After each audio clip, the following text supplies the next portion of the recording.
학생 여러분 안녕하십니까? 물리화학, 화학연력학과 반응속도론 8강 순물질의 물리적 변화 첫 번째 수업을 시작하겠습니다. 8강은 제4장 물리적 변화와 화학적 변화의 첫 번째 강으로 순물질의 물리적 변화이고 4장에서는 9강에서는 혼합물의 물리적 변화, 10강에서는 화학 반응과 화학 평형을 다룹니다. 8강 순물질의 물리적 변화는 전체 4개의 절로 구성되어 있는데 오늘 수업에서는 8-1절과 8-2절, 8-1절인 순수한 물질의 물리적 변화 그리고 순수한 물질의 상평형 그림은 어떻게 그려지는가 하는 것을 보겠습니다. 순물질의 첫 번째 절인 순물질의 물리적 변화는 순수한 물질이 어떤 온도와 압력에서 그 물질이 어떤 상으로 존재할지 하는 것은 우리가 어떻게 알 수 있으며 그 조건은 어떻게 되는지 하는 것을 보겠습니다. 이러한 어떠한 온도와 압력에서 순수한 물질이 어떤 상으로 존재하는지 그것을 포괄적으로 나타내는 그림이 상평형 그림입니다. 그래서 어떤 물질이 가장 안정한 상으로 이루는 그 영역, 즉 온도와 압력의 조건을 나타내는 것이고 일반적으로는 이 상평형 그림들은 온도와 압력을 변수로 사용해서 나타냅니다. 개가 등온 등압에서 평형을 이룬다면 그 평형을 이루는 그런 연력학적인 조건은 어떻게 될까요? 우리가 평형이라는 것은 앞에서 자유에너지 보았듯이 그 변화량이 델타 G 값이 0일 때, 그때가 평형을 이룬 거겠죠. 이게 온도와 압력이 일정할 때면 TP, DG, TP는 0이라고 쓸 수 있겠죠. 이 얘기는 화학 포텐셜이라는 것은 깁스 에너지, 자유에너지를 몰당 자유에너지로 나타나는 것이기 때문에 그 몰당 자유에너지 변화량도 역시 마찬가지로 즉 dμi 역시 마찬가지로 0이어야 되겠어요. 그래서 상 전이점에서는 상이 변한다는 것은 두 상 A와 B가 있다고 하면 상이 전환한다는 점은 두 상이 공존한다는 것과 마찬가지 말이기 때문에 두 상 간의 화학 포텐셜이 동일하게 되겠죠. 즉 델타 μi 제로가 0이려면 dμa와 dμb가 같아야 되겠어요. 이게 상들이 공존하는 점이 되겠어요. 그러므로 이 dμa 값과 μa의 변화량 dμa와 dμb가 같지 않을 때는 하나의 특정한 상만이 존재하게 된 것이고 두 값이 같을 때는 그 두 상이 공존하는 그런 평형점이 존재한다는 그런 얘기가 되겠습니다.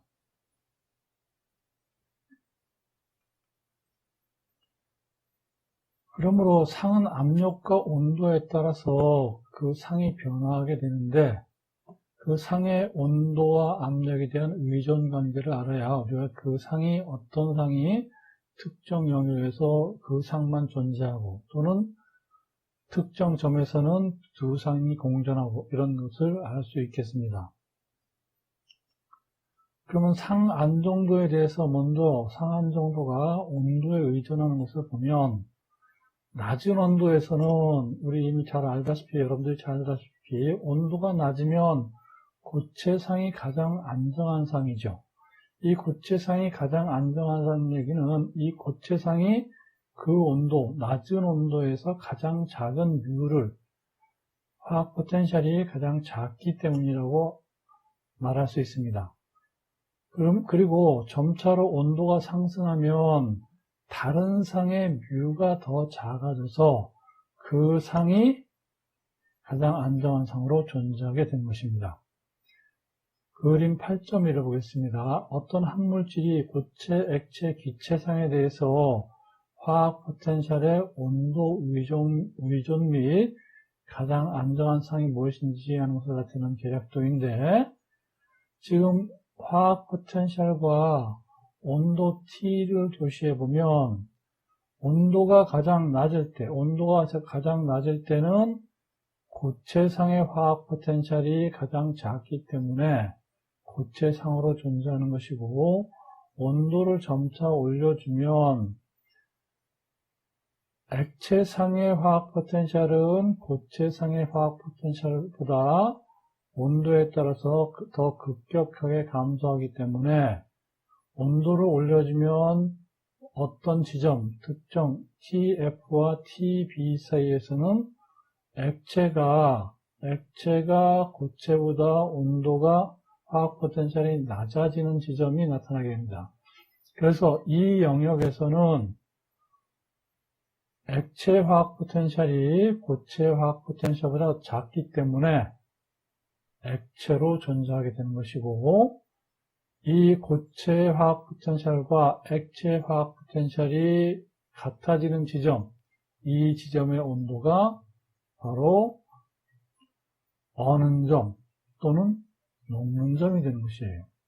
그러다가 온도를 더 올려주면, 온도를 더 높여주면 이제는 기체 화학 포텐셜이 고체보다도 낮아지고 그 다음에 액체보다도 낮아지는 그러한 영역이 나타나게 되고, 그러면 이 온도 TB보다 높은 온도에서는 기체가 가장 낮은 화학 포텐셜을 갖기 때문에 기체로 존재하게 되는 겁니다.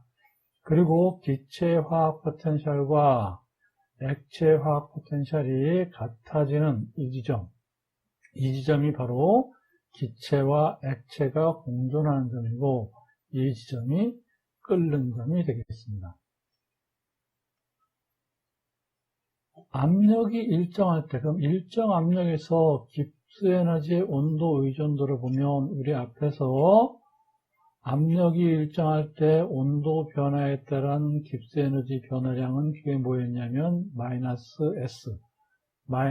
엔트로피였어요.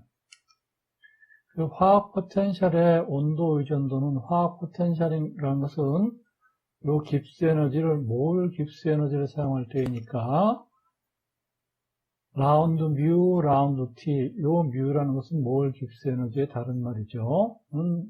몰당 값을 쓰니까 마이너스 SM, 몰 엔트로피가 되겠죠. 이게 화학 포텐셜의 온도에 따른 변화가 되겠습니다. 이때 엔트로피 S는 SM 값은 항상 플러스 값이기 때문에 순물질의 화학 포텐셜은 온도가 상승함에 따라 앞에 마이너스니까 이 온도가 커지면 마이너스 SM이 돼서 엔트로피의 마이너스 값이 되니까 순물질의 엔트로피는 온도 상승에 따라서 감소하게 됩니다. 앞에서 봤다시피 고체의 경우도 점차로 감소하고 액체의 경우도 감소하고 기체의 경우도 감소했는데, 그 감소폭이 엔트로피 값은 항상 기체가 액체보다 크고 그 다음에 액체는 고체보다 크기 때문에 일반적으로 낮은 온도에서는 µS 값이 가장 작고 액체나 기체보다 작아서, 그래서 낮은 온도에서는 고체상이 가장 안정한 상을 이루는 것이고, 중간 온도에서는 액체 화학 포텐셜이 고체나 기체의 경우보다 작기 때문에 액체상이 가장 안정한 상으로 존재하고, 높은 온도에서는 기체 엔트로피 값이 가장 작기 때문에 고체나 액체보다 작아서 기체상이 가장 안정한 상태로 존재하게 된 것입니다. 그러면 이번에는 상안정도의 압력 의존을 보면, 물체에 압력을 가하면 녹는 점이 일반적으로 상승합니다. 물의 경우는 예외이고요. 압력을 가하면 녹는 점이 상승하는데, 그래서 압력이 고체보다 몰 부피가 큰 액체가 생성되는 것을 억제를 하죠. 다만 H2O는 예외라서 물의 몰 부피가 얼음의 몰 부피가 작죠. 액체는 우리 잘 알다시피 물은 얼리면 부피가 증가해서 물에 유리병이 깨지는 그런 현상이라는 것을 여러분들은 잘 알고 있을 거예요. 그러나 대부분의 물질들은 고체의 몰 부피가 액체의 몰 부피가 작아서 압력을 가하면 고체가 액체로 되는 것을 억제하게 됩니다.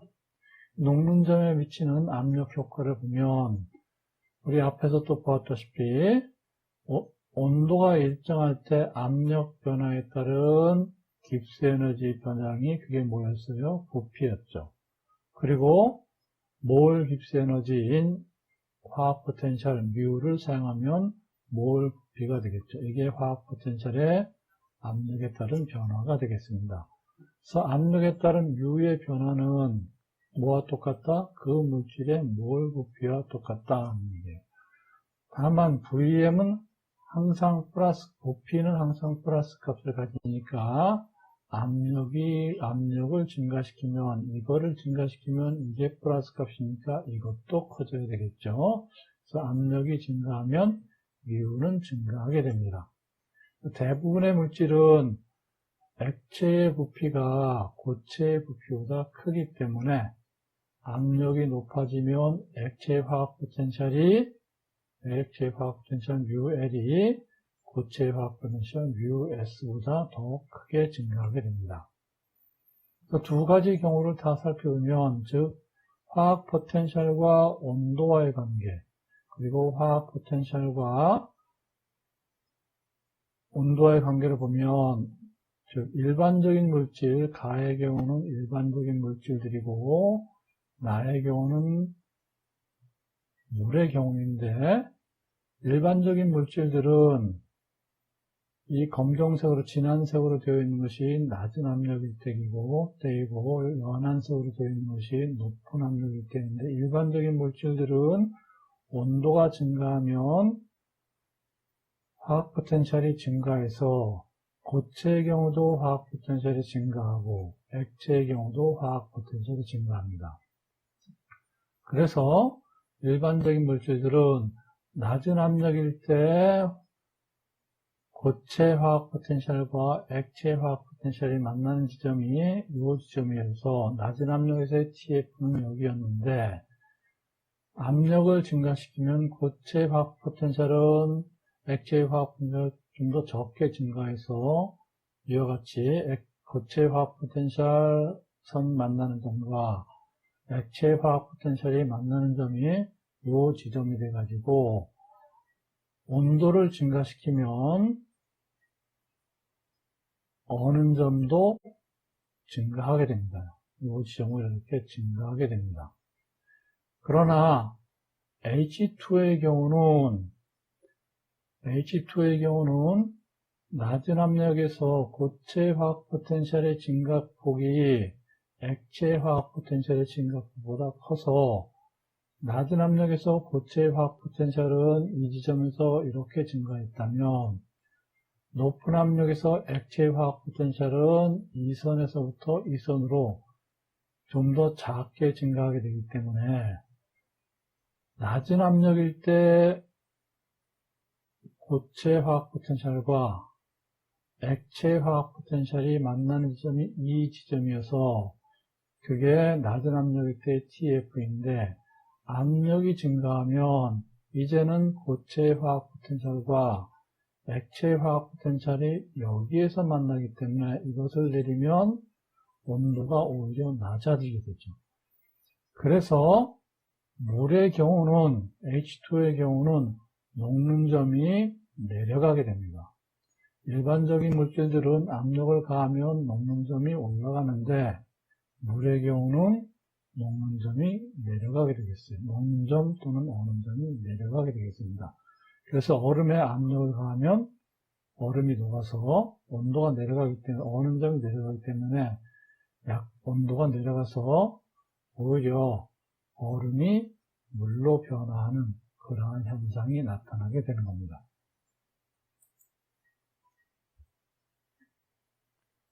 영도씨 얼음과 예제 8.1을 보겠습니다. 영도씨 얼음과 물에 작용하는 압력을 1기압에서 2기압으로 증가를 시켰어요. 압력을 증가시켰어요. 다음에 답하시오. 이 조건에서 얼음의 밀도는 0.917g/cm-1이고 물의 밀도는 0.999g/cm-1이며 1기압은 10135파스칼입니다. 자, 얼음과 물의 화학 포텐셜은 각각 얼마나 변했겠는가? 이와 같이 압력을 증가시키면 어떤 현상이 일어나겠는가? 응집체, 액체와 고체인 응집체 압력 변화에 따른 화학 포텐셜의 변화량을 구해가지고 상전이 방향이 어떻게 되는지 하는 것을 살펴보는 문제입니다. 물론 이 경우에는 H2O를 예를 들었고요. 교재 8.2식을 보면 8.2식으로부터 우리는 라운드 뮤, 라운드 P, T는 VM이었기 때문에 그것을 델타 뮤에 대해서 정리하면 분모에 있던 dP가 오른쪽으로 넘어가면 델타 뮤는 VM 델타 P가 되겠죠. 이 식을 사용해서 얼음과 물에 대한 델타 뮤를 구하면 되겠어요. 그럼 델타 P는 2기압에서 1기압에서 2기압으로 올렸다고 했으니까 나중 압력에서 처음 압력으로 있는 E-1ATM이고 그럼 1ATM이 되겠죠. 1ATM은 10135 파스칼이에요. 그럼 얼음의 경우는 VM을 구해보면 VM은 부피는 질량 나누기 밀도 하면 되겠죠. 물의 이 질량을 H2의 질량을 얼음의 밀도로 나눠주면 1.802 곱하기 10-kg per mol-1을 이것이 1몰 질량이고 1몰 질량을 얼음의 밀도로 나눠주면 얼음의 밀도는 917kg/m3이죠. 전부 SI 단위로 바꿔서 사용해야 우리가 계산할 수 있기 때문에 SI 단위로 바꿨습니다. 그러면 계산하면 1.965 곱하기 10-5승 메타 3승 몰-1승이 되고 그러면 델타 뮤는 VM 이거 곱하기 델타 P 10135 파스칼을 집어넣어서 계산하면 1.99 줄 몰-1입니다.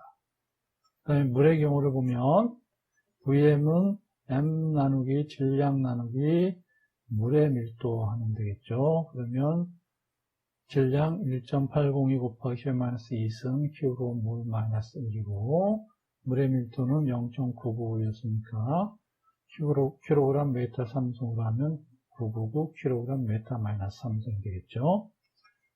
그러면 이거 계산하면 1.804 곱하기 10-5승 메타 3승 몰-1이 되고 그럼 델타 뮤는 이거 VM 이거 가져오고 그 다음에 델타 P 이거 가져오면 그래서 계산하면 1.83 줄 몰-1이 되겠습니다.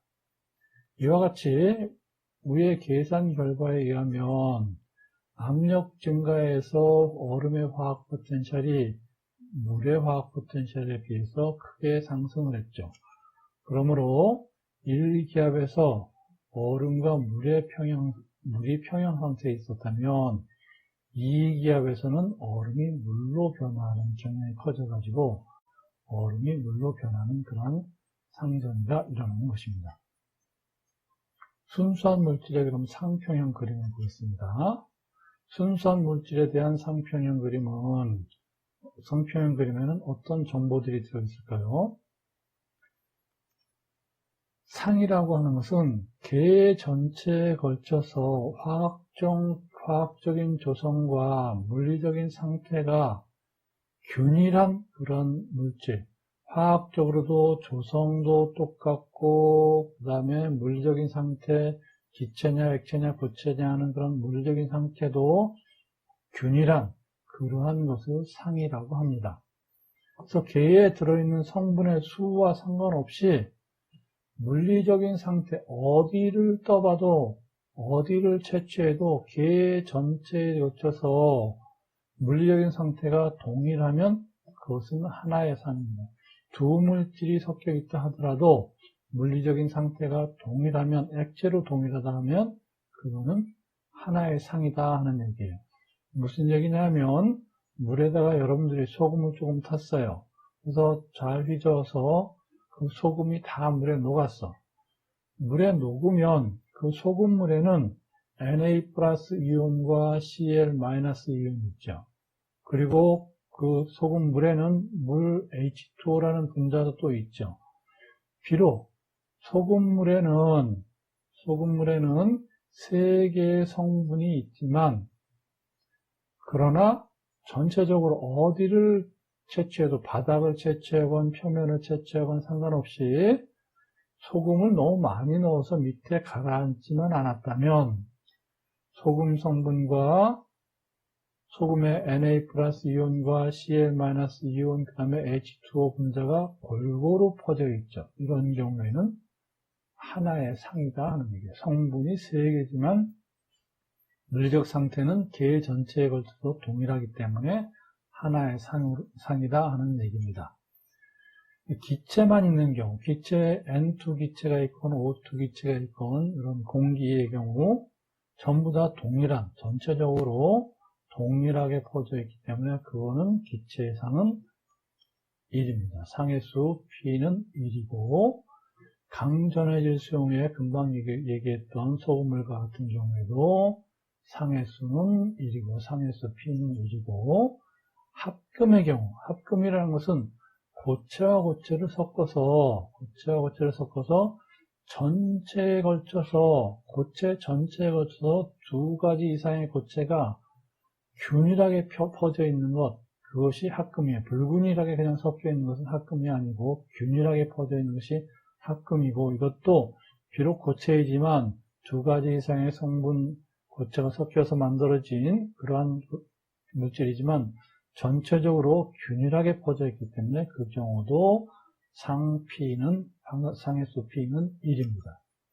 그 다음에 얼음물 같은 경우에는, 얼음물이라는 것은 물에 얼음을 넣어서 얼음이 둥둥 떠 있는 그러한 경우죠.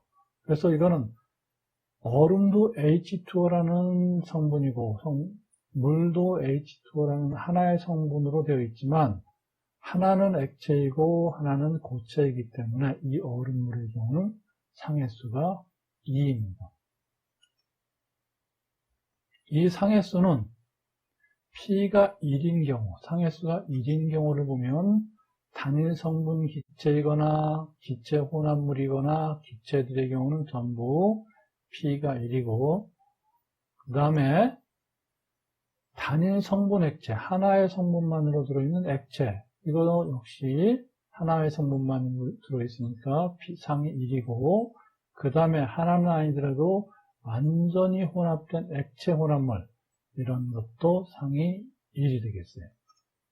그 다음에 강전의 질소에 아까 봤던 소금물 같은 거, 그것도 상의 수가 1이고, 그 다음에 아까 봤던 균일하게 혼합된 고체 합금도 상의 수가 1입니다. 상의 수가 2인 경우는 두 상이 공존한다고 했으니까 이미 상의 수가 두 개라는 얘기고, 두 상이 공존하는 단일 성분 물질, 아까 봤던 얼음물과 같은 것이 두 상이 공존하는 단일 성분 물질이죠. 이 경우는 상의 수가 2입니다. 그 다음에 혼합은 됐지만 완전하게 혼합되지 않은 두 성분 물질, 이것도 상의 수가 2이고, 그 다음에 두 성분으로 구성된 고체 혼합물, 쇳가루하고 석영가루를 서로 섞어놨다. 그럼 그런 경우도 합금이 이루어진 것이 아니기 때문에 이 경우에도 두 성분으로 쇠의 가루들, 쇠라는 성분의 고체, 그 다음에 유리라는 성분의 고체들이 두 개가 섞여 있으니까 이런 경우도 두 상이 되겠습니다. 세상의 경우는 세상이 공존한 즉 3중점에서 고체, 액체, 기체가 공존하는 그런 단일 성분 물질, 그리고 완전하게 혼합하지 않은 세 가지 성분한 물질, 이런 경우는 상이 3개가 되겠습니다. 그 다음에 상은 압력과 온도 조건이 달라지면 상이 변화하게 되는데, 이와 같이 1기압에서 H2O는 0도씨를 기준으로 해서 0도씨보다 온도가 낮아지면 물이 얼음으로 바뀌고, 0도씨보다 온도가 높아지면 얼음이 물로 바뀌게 되죠. 이런 것들이 이런 현상을 상이 전이한다고 말합니다. 그래서 물의 경우는 1기압에서 0도씨 아래에서는 왜 고체로 존재하느냐 하면 고체 화학 포텐셜이 액체 화학 포텐셜보다 작기 때문이고, 0도씨 위에서는 왜 액체로 존재하느냐 하면 액체 화학 포텐셜이 고체 화학 포텐셜보다 작기 때문입니다. 그리고 0도씨에서는 액체와 고체가 공존하는데, 이것은 액체 화학 포텐셜과 고체 화학 포텐셜이 같기 때문이에요. 그리고 이와 같이 상이 전이하는 온도를 전이 온도, 상전이 온도라고 하고 TTRS로 표시하고, 두 상의 화학 포텐셜이 동일해서 두 상이 평형을 이룰 때의 온도를 전이 온도라고 합니다.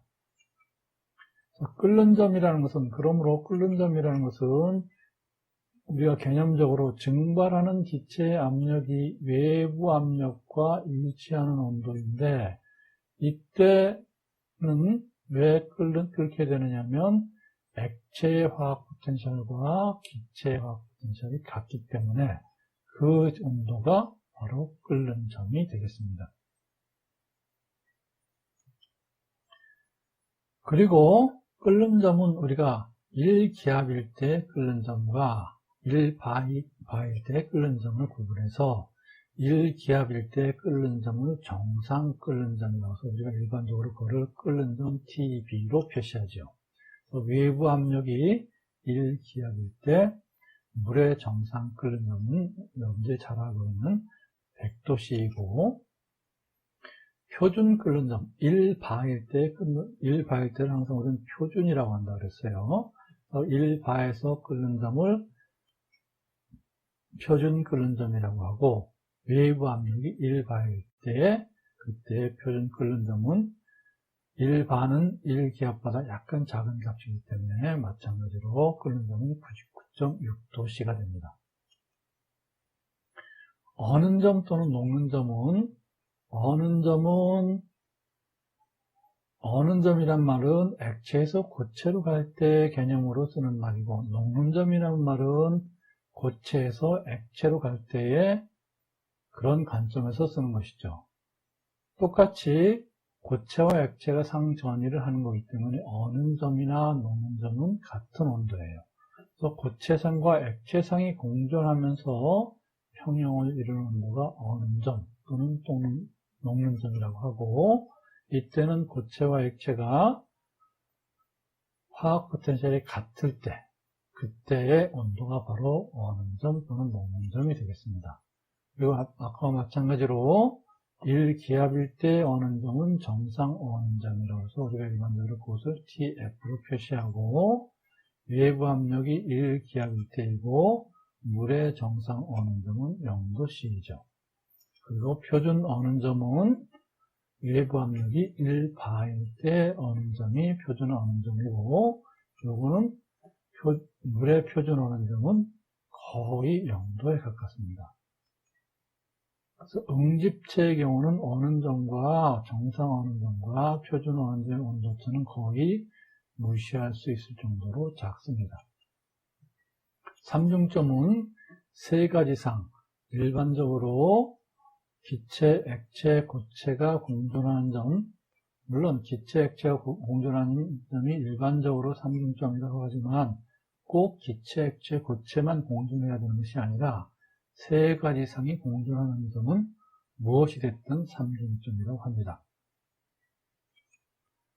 세 상이 경계가 그러려면 물질에 따라서 고유한 압력과 온도가 나타나고, 이 값은 고유한, 고정적인 값이 상수가 됩니다. 몇 가지 물질에 대한 삼중점에서의 온도와 삼중점에서의 압력을 보면, 아르곤의 경우는 83.806K, 아주 낮은 온도가 되겠죠. 그 다음에 그때의 압력은 68905 파스칼. 그 다음에 물의 경우는 우리가 알다시피 213.15 또는 213.16이고, 그 다음에 그때의 압력은 611.73입니다. H2O는 273.16이고, 그 다음에 프로펜의 경우는 81.89, 그리고 압력은 9.5 곱하기 10-4승 파스칼이 되겠어요.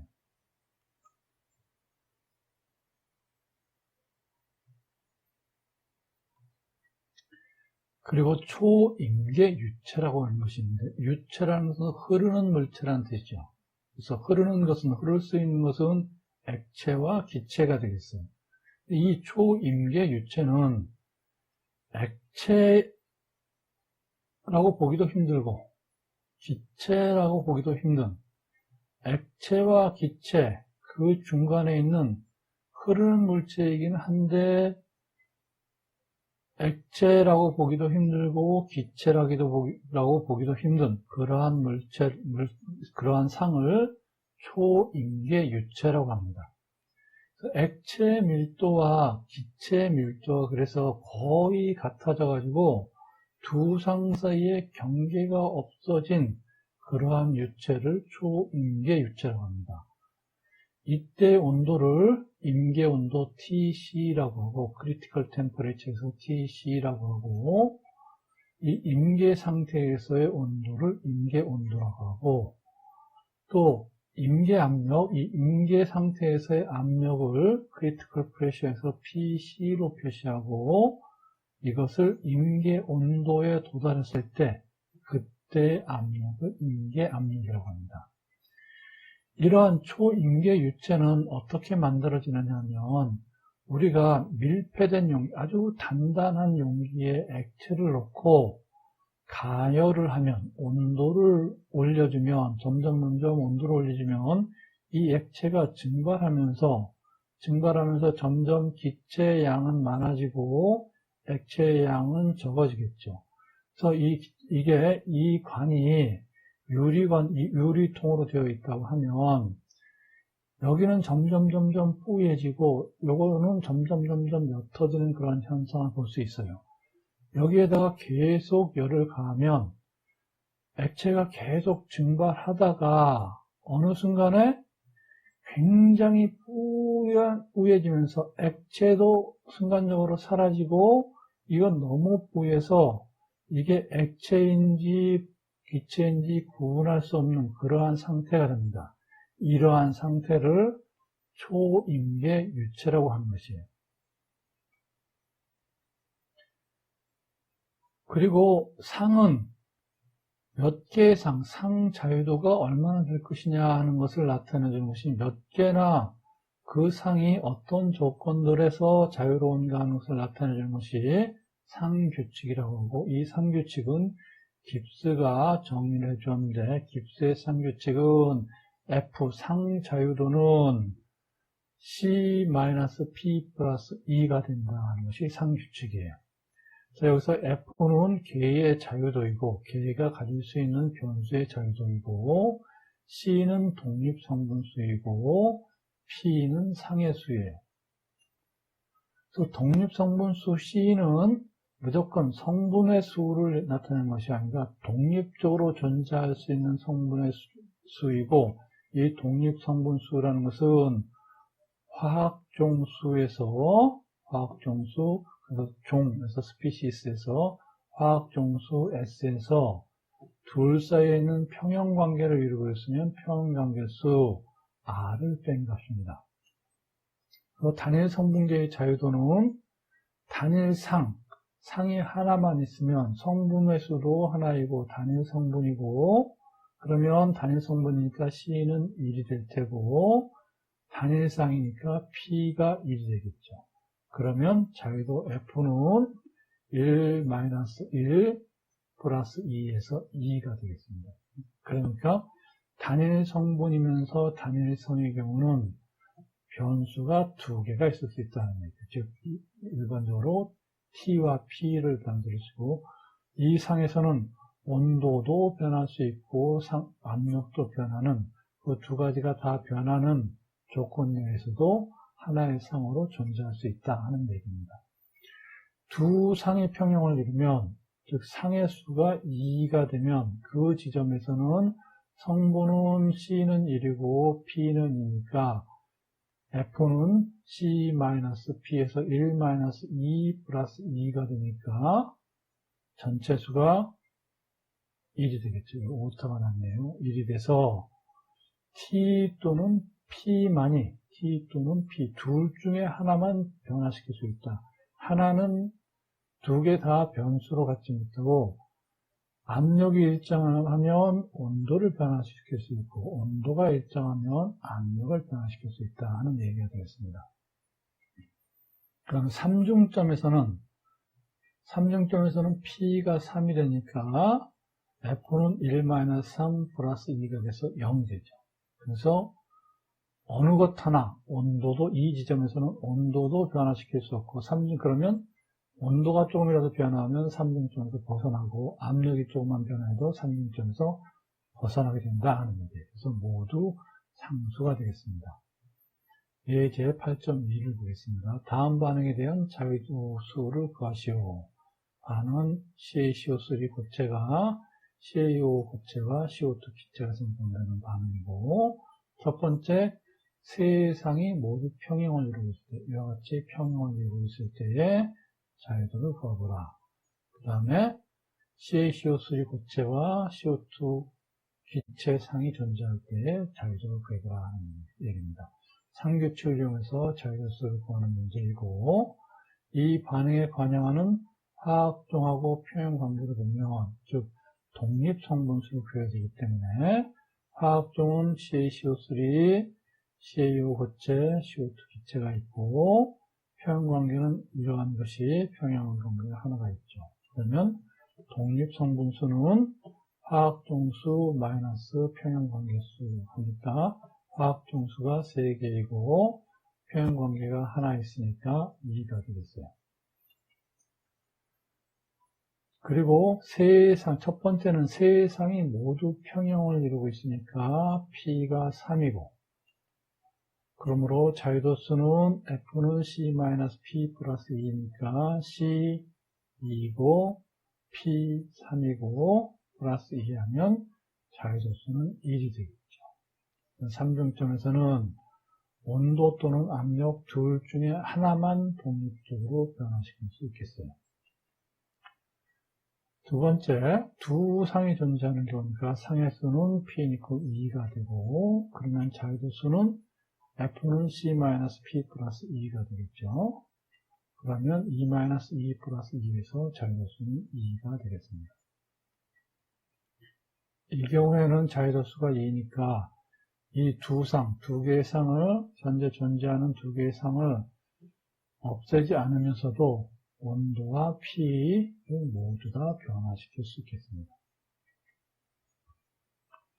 그러면 순서 물질의 상평형 그림을 보면, 그림 8.4를 보면 이게 일반적인 압력과 온도 평면에서의 상평형 그림입니다. 그래서 단일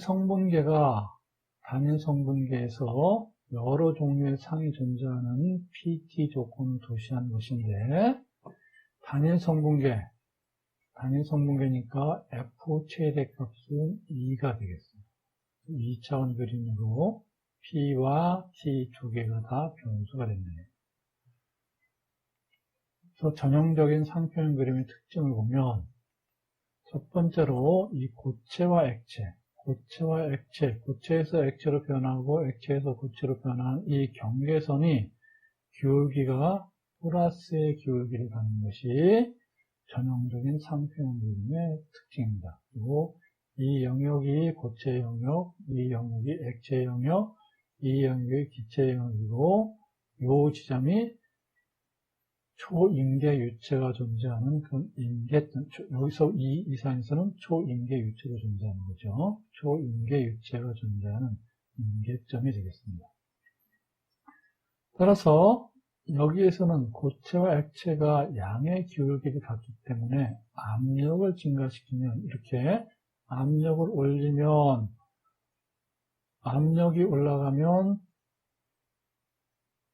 온도가 압력이 녹는 점이 이 상표현 그림이 점점 온도가 올라가게 되겠죠. 그래서 압력을 가하면 녹는 점이 상승하게 됩니다. 이산화탄소를 보겠습니다. 이산화탄소는 전형적인 상표현 그림을 나타내는 앞에 봤던 것과 같은 그러한 모습을 나타내주는 그러한 물질인데 지금 보다시피 여기서 고체, 그 다음에 양의 기울기, 액체, 기체 이런 모습을 나타내주는 전형적인 상표현 그림을 나타내는 물질이에요. 그런데 삼중점을 보면 삼중점이 여기가 되겠죠. 이 삼중점이 나타나는 지점이 그때 기압이 얼마냐면 5.11기압이 됩니다. 5.11기압. 그렇기 때문에 일상적인 1기압에서는 대기압인 1기압에서 이 상경계선이 고체와 기체의 상경계선이 되기 때문에 1기압일 때 고체와 액체의 상경계선이 나타나는 것이 아니라 고체와 기체의 상경계선이 나타나기 때문에 1기압에서는 온도를 아무리 올려도 액체가 되지 않습니다. 그래서 대기압에서 기체로 존재할 수 없어요. 그러니까 5.11, 삼중점이 나타나는 5.11기압보다 낮은 압력에서는 액체를 우리가 만들어낼 수 없습니다. 그리고 대기압에서는 그렇기 때문에 1기압에서는 고체에서 기체로 바로 넘어가기 때문에 승화가 일어나게 되겠습니다. 그리고 액화는 어디에서는 일어나게 되냐면 이 녹는 점, 액화가 되려면 이 기체가 액체를 되려면 기체와 액체의 경계선 지점에서 되겠죠. 그래서 액화는 298.15K, 즉 상온에서의 액화는 그때 상온에서 액체를 CO2를 액체를 만들려면 상온에서 액체를 만들려면 기압이 67기압이 되어야지만 액체를 만들어낼 수 있습니다.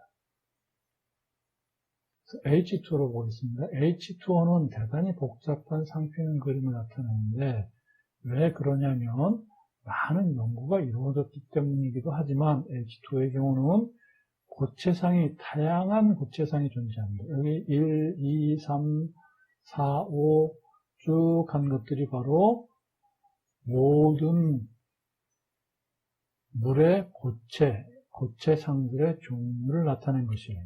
그래서 결정 구조가 다른 여러 상들이 존재합니다. 그래서 그것을 얼음 1, 얼음 2, 얼음 3, 얼음 4 이렇게 쭉 번호를 붙여서 나타냈고 우리가 일반적으로 보는 얼음이 고체 1이고 이 고체 1과 액체의 경계선을 보면 가파르게 그림상으로는 이 그림에서는 분명하게 보이지 않지만 확대시키면 가파른 음의 기울기, 왼쪽으로 그려진 이와 같은 음의 기울기를 나타냅니다. 따라서 압력을 가하면, 압력을 높이면 자꾸 왼쪽으로 온도가 낮아지는, 어느 점이 낮아지는 그런 어느 점이 하락하는 현상을 나타내게 됩니다. 그리고 삼중점은 여러 가지, 여기도 삼중점이고, 여기도 삼중점이고, 여기 여러 개의 삼중점들이 다 존재하죠.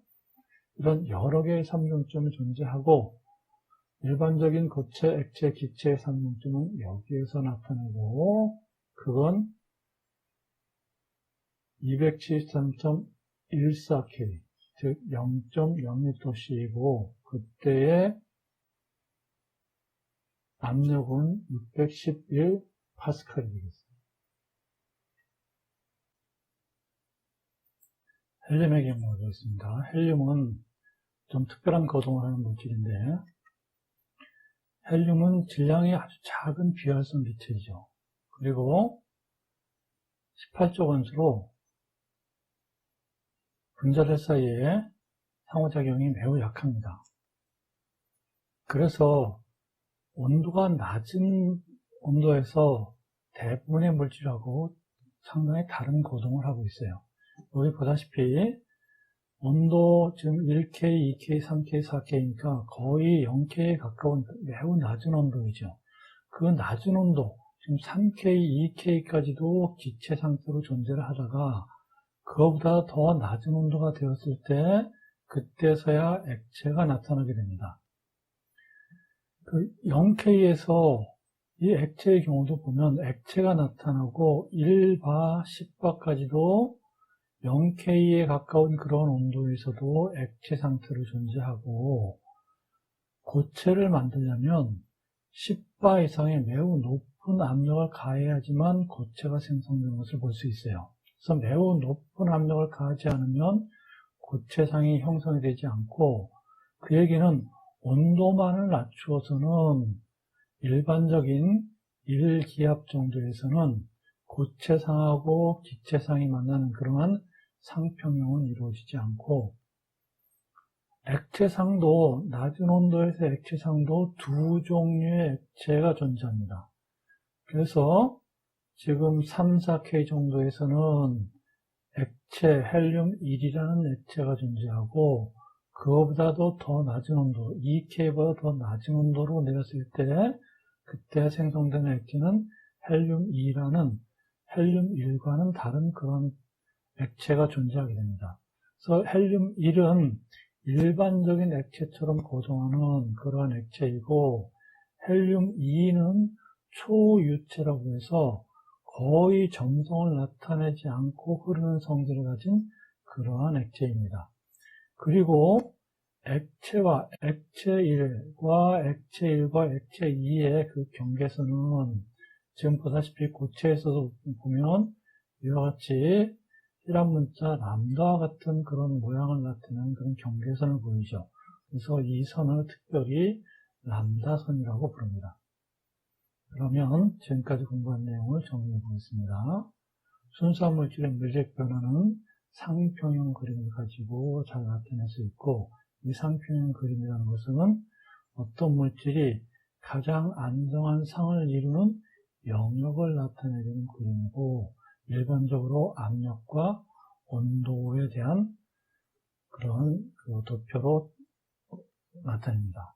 그리고 평형을 이룰 때 연력학적인 조건은, 평형을 이룬다는 것은 그 양쪽의 두 상간의 화학 포텐셜이 동일하다는 뜻이고, 그러한 지점에서 평형을 이루고, 그러면 그 변화량 역시 똑같은 경우가 되겠고, 상안정도는, 상안정도의 온도 의존은 온도가 낮아지면 아주 낮은 온도에서는 고체의 화학 포텐셜이 가장 작은 값이 나기 때문에 고체로서 존재하게 되는 것이고, 그 다음에 중간 온도 영역에서는 액체의 화학 포텐셜이 고체의 화학 포텐셜이나 기체의 화학 포텐셜보다도 작기 때문에 액체로 존재하게 되는 것이고, 온도가 아주 높아지면 그때는 기체의 화학 포텐셜이 가장 낮은 값을 갖기 때문에 기체로 존재한다 하는 것을 도표로다가 확인할 수 있습니다.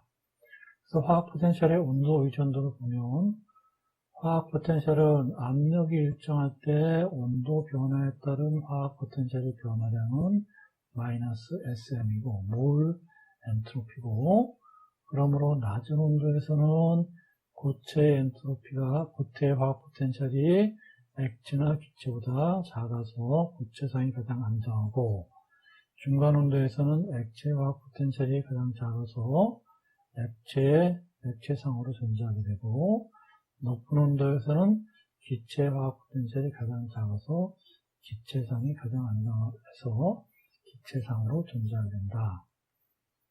그리고 압력 의존은 압력 변화에 따른, 온도가 일정할 때 압력 변화에 따른 화학 포텐셜의 변화량은 그것이 Vm이고, 대부분의 물질은 액체의 몰 부피가 고체의 몰 부피보다 크고, 그래서 압력이 높아지면 액체 화학 포텐셜은 이게 VML이 가장 크기 때문에 VL이, 화학 뮤L이 고체 화학 포텐셜 뮤S보다 더 크게 증가하게 된다. 그리고 순수한 물질들의 상평형 그림은 상은 기호 P로 나타내고, 그래서 상이라고 하는 것은 기회 전체에 걸쳐서 화학적 조성과 물리적 상태가 균일한 것, 그것을 상이라고 한다. 그리고 이것은 성분의 수와는 상관없고 물리적 상태가 기회 전체에 걸쳐서 동일하면 그것은 하나의 상이다. 그리고 상 전이는 상이 고체에서 액체로 또 액체에서 기체로 변화하는 그러한 온도를 전이 통틀어서 전이 온도라고 하고, 그 전이 온도에서는 두 화학 포텐셜이 같고, 그 다음에 그 두 상이 평형을 이룰 때 온도이고, 끓는 점은 액체 화학 포텐셜과 기체 화학 포텐셜이 같을 때가 끓는 점이고, 어는 점 또는 녹는 점은 고체 화학 포텐셜이 액체 화학 포텐셜과 같을 때이고, 삼중점이라는 것은 세 가지 상, 일반적으로 기체, 액체, 고체가 공존하는 점인데, 그러면 이 경우에는 고체 화학 포텐셜, 액체 화학 포텐셜, 기체 화학 포텐셜이 모두 같을 때가 삼중점이 된다. 그리고 초임계 유체라는 것은 액체 밀도하고 기체 밀도가 서로 같아져서 두 상 사이의 경계가 없어져서 기체인지 액체인지 구분할 수 없는 그러한 유체를 초임계 유체라고 한다. 그리고 상의 자유도는 F는 C-P 플러스 E라는 이런 상규칙을 통해서 상의 자유도가 몇 개가 되는지 하는 것을 알 수 있고, 이때 F는 기의 자유도, C는 독립성분수, P는 상의 수이고, 여기서 독립성분수는 화학 종회수가 아니라 화학 종수에서 평형 관계수를 뺀 값이다. 이상으로 첫 번째 수업을 마치겠습니다. 8강 순물질의 물리적 변화 첫 번째 수업을 마치겠습니다. 수고하셨습니다. 다음 시간에 뵙겠습니다.